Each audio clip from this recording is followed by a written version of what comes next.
안녕하세요. 오늘의 학습 내용은요. 사건과 경우의 수입니다. 사건이 무엇이고 경우의 수가 무엇인지 함께 알아보겠습니다. 동전 한 개를 던질 때 나오는 경우의 수는 몇 가지가 있을까요?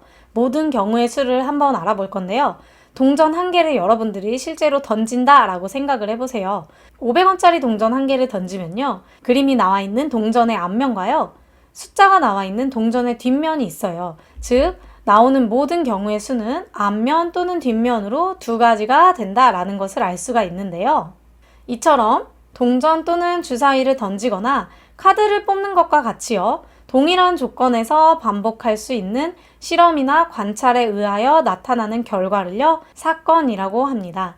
또한 사건이 일어나는 모든 가짓수를 경우의 수라고 합니다. 사건이라는 것은요. 실험이나 관찰에 의해서 나타나는 결과 중 일부 또는 전부를 나타냅니다. 그렇다면 동전 한 개를 던질 때 일어나는 각 사건에 대한 경우의 수를 한번 구해볼 건데요. 동전 한 개를 던지는 것을요, 우리가 실험 또는 관찰이라고 말을 하고요. 이 실험이나 관찰에 의해서 나타나는 결과를요, 사건이라고 했잖아요. 그러면 동전 한 개를 던지면요, 앞면이 나오거나 또는 뒷면이 나온다라는 것을 알 수 있고 이것을 사건이라고 하고요. 그때의 경우는 앞면 또는 뒷면이라고 우리가 말을 할 수 있고요. 각각의 경우의 수는요, 한 가지씩 된다라는 것을 알 수가 있습니다. 그렇다면 이번에는 주사위 한 개를 던질 때 일어나는 각 사건에 대한 경우의 수를 구해볼 건데요.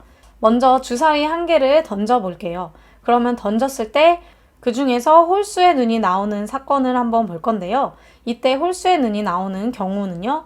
1, 3, 5 이렇게 경우가 있죠. 이 경우가 모두 몇 가지예요? 세 가지가 있어요. 그래서 경우의 수는 세 가지다 라고 말을 할 수 있고요. 5의 약수의 눈이 나오는 사건은요. 1 또는 5가 있겠죠. 그래서 이 경우는 모두 두 가지다 라고 할 수가 있고요. 6의 배수의 눈이 나오는 사건은요. 경우가 6밖에 없고요. 그래서 이때의 경우는요. 한 가지여서 경우의 수는 한 가지다 라고 말을 할 수가 있겠습니다. 우리가 앞으로 나올 수 있는 모든 경우를 나열을 할 때는요. 순서상도 이용을 하고요. 나뭇가지 모양의 그림을 그려서 이용을 할 수도 있고요. 표를 그려서 이용을 할 수도 있고요. 여러 방법을 이용해서 경우의 수를 구할 건데 중복되지 않고 빠짐없이 구할 수 있도록 여러 가지 방법을 통해서 구해볼 거예요. 오늘 배운 내용을 정리해 볼게요. 사건에 대해서 배웠어요. 동일한 조건에서 반복할 수 있는 실험이나 관찰에 의해서 나타나는 결과를 사건이라고 했고요. 사건이 일어나는 모든 가짓수를 우리가 경우의 수라고 배웠습니다. 경우의 수를 구할 때는요. 모든 경우를 중복되지 않게 빠짐없이 구해야 한다라는 것까지도 배웠습니다. 오늘 수업 여기까지 할게요.